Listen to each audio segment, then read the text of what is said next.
welcome to Solving Linear Equations with Brackets with Qubits Education.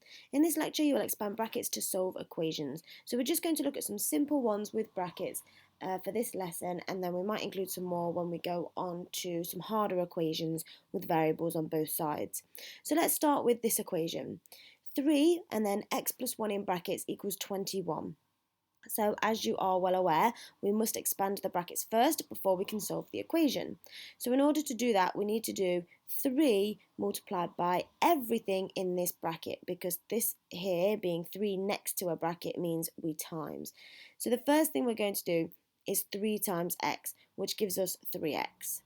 We're then going to do 3 times 1. Well, 3 times 1 is 3, so we just put down our plus 3. So it's plus 3 because we've got a plus here and there's no other sign anywhere here. And that equals 21. So now we're given a normal equation, and we've already gone through equations, so I'm hoping that you know how to solve this. But just in case, I will go through it. So we have x here, and what is happening to x is it is being multiplied by 3. That's what's happening here. Okay. Now, then we are adding 3 to it, and our answer is 21. That is what is happening in this equation.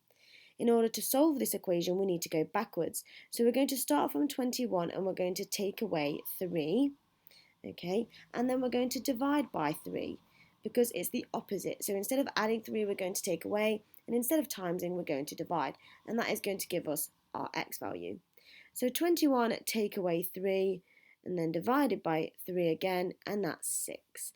So 21 take away 3 is 18. 18 divided by 3 is 6. Okay, so x is 6. So let's have a look at another one. Now this one's got a minus in it now. So we just need to be careful with expanding these kinds of brackets. So the first thing we need to do is exactly the same as what we've just done, but minus 4 times x. So minus 4 times x is minus 4x. But then we have minus 4 times minus 3. I'm sure most of you know that when we have a minus times by a minus, it makes a plus. So 4 times 3 is 12, but it's a positive 12. And that equals 48. Now, in this equation, we have our x value, and we've got to solve the equation now and find x, and we are timesing x by minus 4. Okay, that's what this means here, minus 4 times x.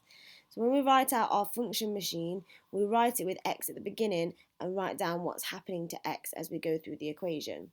So we have x, and it's being multiplied by 4, and then we're going to add 12, and that gives us 48. And in order to solve this equation, we're going to go backwards. So 48, we are going to subtract 12 instead of adding it. That gives us 36. And then we're going to divide by 4 instead of times. Well, 36 divided by 4 gives us our x value, and that is, divided by minus 4. Don't forget the minus. So 36 divided by 4 is 9, but because it's a minus, then our answer is minus 9. Okay, 48 take away 12 is 36. 36 divided by minus 4 gives us x, and so x must be minus 9. Okay, pause the video and have a go at these equations, and then press play for your answers.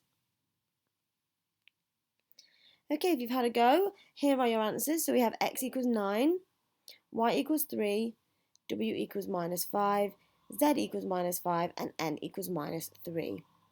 Okay, so well done. I hope you found that really useful. I know it wasn't a very long video, and that's because we'd mainly gone through equations anyway. It's just about expanding the brackets and making sure you understand that.